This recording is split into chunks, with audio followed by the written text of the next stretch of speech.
Então agora vamos falar sobre o flyback converter. Flyback converter eu coloquei ele logo após o buck boost, porque o flyback é na verdade um buck boost isolado. Você colocar esse indutor em cima, esse interruptor em cima aqui, pegar esse transformador e substituir por um indutor, esse indutor acoplado, substituir por um indutor simples. Obviamente a polaridade aqui está trocada, tá vendo? Então isso aqui estaria virado para cima para estar no mesmo sentido. Esse diodo invertido, você teria o buck boost. Mostrar, para ver se fica visual isso. Esse é o buck boost.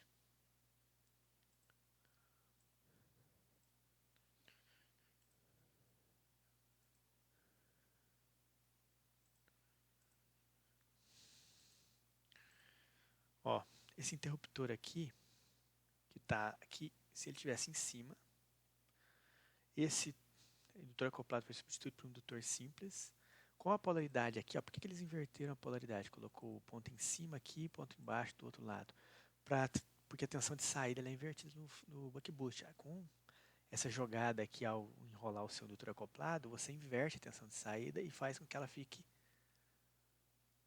correta. Mas isso é só em termos de desenho, tá? Porque na prática não faz diferença. Só para você ligar o terra de cá e o positivo de cá. Então, a forma para desenhar, a gente faz essa distinção aqui. Na prática, é só você trocar a perninha lá, ligar invertido, se for o caso, e pronto, tá certo. Porque ele é isolado. Então, o terra de cá não é o terra de lá. Não tem, é outro terra do lado de cá. Tanto que, na verdade, nessa simulação, como ele colocou o terra aqui, ele não tem terra, ele teve que usar um sensor diferencial de tensão aqui. Está aí. O que a gente vai fazer? Vamos simular, né? Na verdade, já simulei ele. Pá. Usamos 100 kHz. Então, para 100 kHz, você tem 10 microsegundos de ciclo de trabalho, lá o período seu de trabalho. 10 micro dividido por 100, assim ele colocou bem pequeno, seria 0,1 micro. Aqui está bem pequeno, provavelmente por causa do snubber aqui, é uma coisa que ele quer mostrar. Aqui ele colocou 500 vezes menor. Foi bem pequeno mesmo período de... o passo de integração do simulador. Tá? Fiz de 0 a 50 micro. Esse aqui é o exemplo que eu peguei do próprio pecinho, só modifiquei ele um pouco. Tá? Esse aqui é o snubber. Eu apaguei ele porque depois eu explico por que serve o snubber. A princípio, imaginemos que nós não temos o snubber aqui. Ó, detalhe. Nesse indutor acoplado, a gente tem um primário com 100 espiras e um secundário com 8 espiras. O que ele está fazendo? Ele está baixando a tensão desse lado para esse lado de 10 para 8. Como aqui ele tem 100 volts, claro que tem que saber quanto de tensão está sendo aplicada aqui.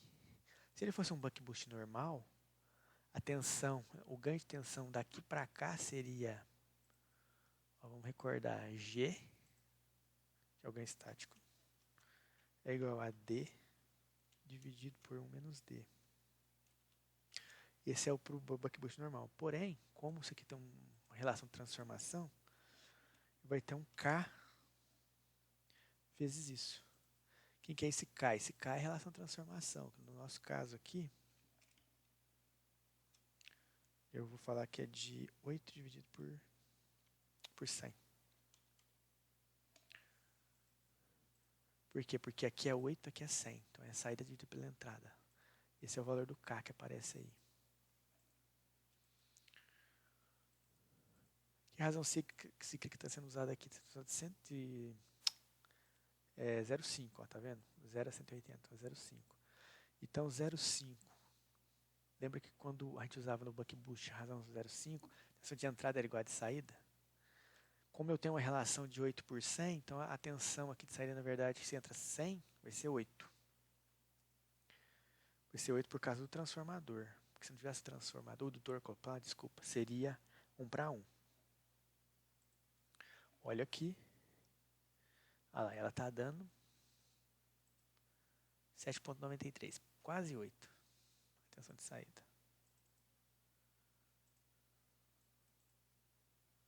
50 micro, resistor de 5 ohms e tal. MOSFET. Aqui tem umas pequenas perdas nesse indutor acoplado dele. Já vou explicar o indutor acoplado só um momento. Tá, então tá aqui, tá quase 8, praticamente 8. Observe que a corrente, quando a gente analisava a corrente no interruptor, a corrente no diodo, no buck-boost, elas tinham a mesma amplitude. Uma vinha até aqui, outra fazia isso.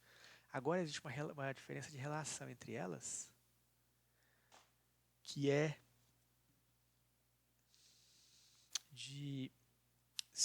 de 8 por 100 ou 100 por 8. Então, por exemplo, 100 por 8 vai dar 12,5. Então, essa corrente aqui tem que ser 12 vezes maior que essa, o pico dela. Então, se eu pegar, por exemplo, a IQ1 aqui, multiplicar por 12,5, quando eu escrevo aqui, eu tenho que vir do ED aqui.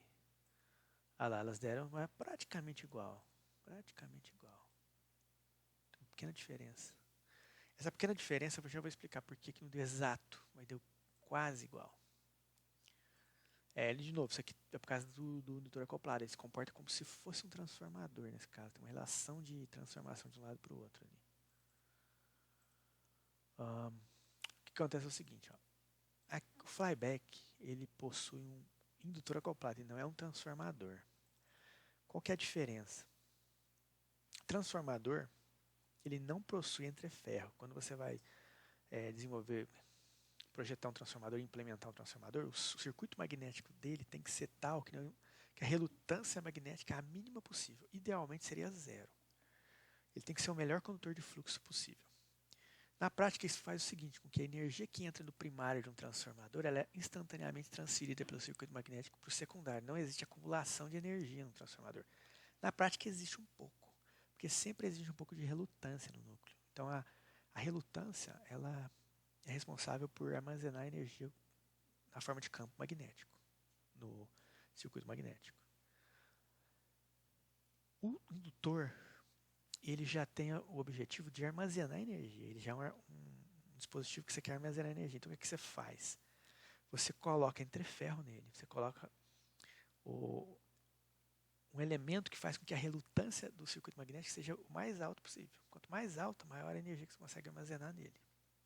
E também porque o indutor sem entreferro, só dependendo do circuito magnético, ele se torna muito não linear. Porque o material magnético tem aquela curva de esterese e tal. Aí a gente coloca o entreferro e ele dá uma boa linearizada no comportamento do indutor. Quando eu uso indutor acoplado, que é esse aqui, ó, que tem dois enrolamentos e eles são acoplados, na prática esse cara aqui, o circuito magnético dele tem entreferro também. Então essa é a grande diferença do transformador para o indutor acoplado. Ele tem entreferro no indutor acoplado, o transformador não tem. Então esse indutor acoplado aqui, o que ele está fazendo na verdade? No momento que esse interruptor está fechado, eu estou armazenando energia no circuito magnético, não estou transferindo para o secundário. Porque quando eu tenho tensão positiva nesse ponto aqui, a tensão positiva está aqui, ela está bloqueada reversamente. Quando eu abro o interruptor, essa energia que está armazenada nesse indutor vai ser descarregada por aqui. Por aqui, desculpa, ao contrário. Ele armazena assim, a corrente entra por aqui. Depois ela continua saindo pelo lado de cá. Ó. A corrente setinha da corrente está aqui. Aí ela vai continuar saindo por aqui, só que ela sai por aqui. Ó. E alimenta a saída do sistema. Se fosse um transformador, no momento que eu fechava a chave, a energia que estivesse circulando aqui, ela já estava sendo transferida para a saída automaticamente.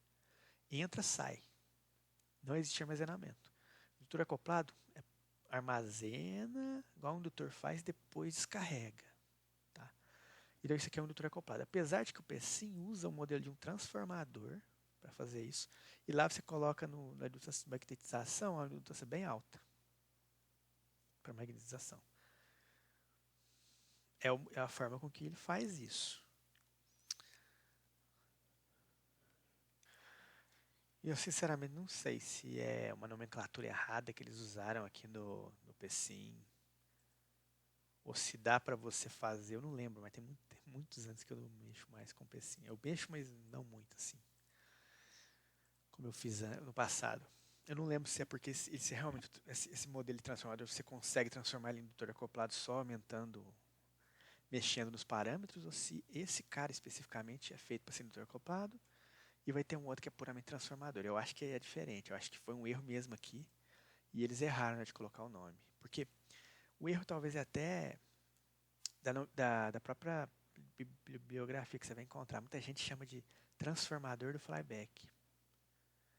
O pessoal chama de transformador isso aqui, apesar de não ser um transformador. Então talvez ele nem está errado, ele só está usando a nomenclatura que todo mundo usa, apesar de não ser a mesma coisa, tá?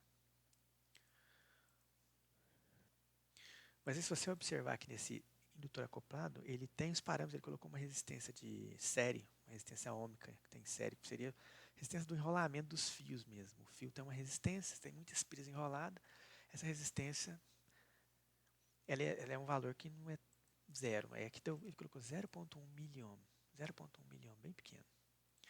Aqui ele está considerando até a indutância de dispersão, ó, de leakage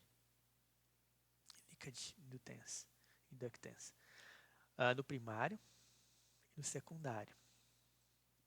Observe que ele colocou os mesmos valores do primário e no secundário aqui, porque no PSIM todos esses valores estão referidos ao primário. Ele até fala aqui, ó, não, tem algum lugar que ele fala. Note that all the resistance and inductance values are referred to the primary side. Então, todos esses valores estão referidos ao lado primário aqui, por isso você pode colocar o mesmo valor, tem que ficar fazendo conta. Significa que, por exemplo, você colocou para o secundário aqui, ele vai fazer a relação transformação e jogar o equivalente lá no secundário, para ter o mesmo efeito no secundário que essa de cá tem no primário, tá? É isso aí. Por causa dessas resistências, dessas dispersões aqui, ó, lembra, quando você tem um transformador indutor acoplado, como é que você modela a dispersão? É inserindo em série um indutor. É como se tivesse um indutor em série em cada terminal aqui, ó. Mas você pode fazer assim, fazer ele ideal e colocar os indutores em série aqui. Ou você pode colocar aqui no próprio modelo. Foi o que ele fez. Perfeito. E por conta disso, a tensão deu um pouco diferente. Lembra que era para ser 8 volts, ela deu 7,93. Essa pequena diferença de 0,07 volts é por causa desses elementos aqui, dessa dispersão e dessa resistência série. Na prática vai ser um pouco maior ainda, porque a gente nem está considerando as quedas de tensão do diodo. Ó. Vamos supor que esse diodo tem uma queda de 1 volt. E esse cara aqui também, ó. Não, não vou mexer não, para não confundir. Vamos simular de novo agora.